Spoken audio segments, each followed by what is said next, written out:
নমস্কার বন্ধুরা, কেমন আছেন সবাই? আশা করি সবাই ভালো আছেন। লাবণ্য রান্নাঘরে আপনাদেরকে স্বাগত জানাই। তো বন্ধুরা, আজকে আমি গাটি কচু, ধুন্দল আর পাবদা মাছ দিয়ে একটা খুব সহজ রেসিপি শেয়ার করছি। তো পাবদা মাছ দিয়ে রেসিপি করার জন্য পাবদা মাছ অবশ্যই লাগবে। আমি পাবদা মাছ কেটে পরিষ্কার করে ধুয়ে লবণ, হলুদ আর আদা দিয়ে মেখে নিয়েছি। এখন কড়াই গরম করে নিয়েছি, দিয়ে দিলাম তেল।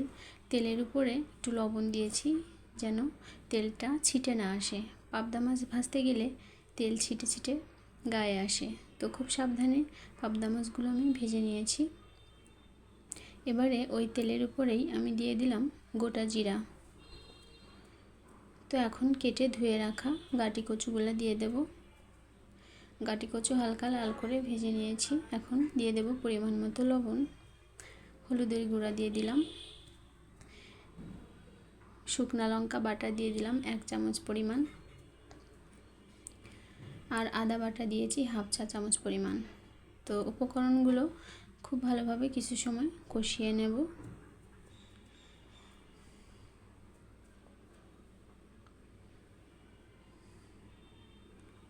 গাটি কচু অনেকটাই সেদ্ধ হয়ে এসেছে। এবারে আমি কেটে ধুয়ে রাখা ধুন্দুল দিয়ে দেব।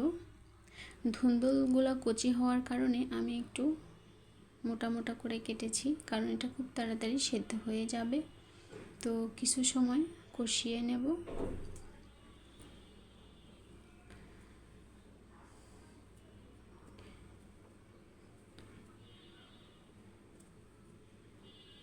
এবারে আমি কাঁচা লঙ্কা চেরা দিয়ে দিলাম 4টা। তো এখন পরিমাণ মতো গরম জল দিয়ে দেব।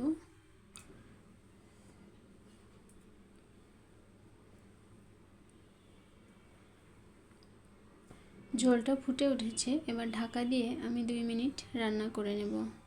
তো ফিরে আসছি 2 মিনিট পর। তো এই তো ঢাকনাটা খুলে আমি একটু নাড়াচাড়া করে দেব। আর এবারে আমি ভেজে রাখা পাবদা মাছগুলো দিয়ে দেব। এভাবে পাবদা মাছ দিয়ে এই রেসিপিটা করলে খেতে খুবই টেস্টি হয়। আপনারা একবার হলেও এভাবে তৈরি করে খেয়ে দেখতে পারেন। তো মাছ দেওয়ার পর কিছু সময় রান্না করে নিয়েছি। এই সবজিটা খুব বেশি সময় ধরে রান্না করার দরকার নেই, তাড়াতাড়ি সেদ্ধ হয়ে যায়। তো এখন আমি ভাজা জিরার গুঁড়া আর খুব সামান্য চিনি দিয়ে মিশিয়ে নেব। চুলাটা বন্ধ করেই নামিয়ে নেব।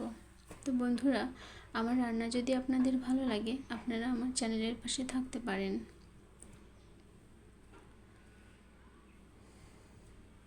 তো তৈরি হয়ে গেল পাবদা মাছ দিয়ে গাটি কচু আর ধুন্দলের খুব সহজ একটা রেসিপি। তো বন্ধুরা, আবার পরবর্তীতে কোনো ভিডিও নিয়ে আপনাদের মাঝে হাজির হব।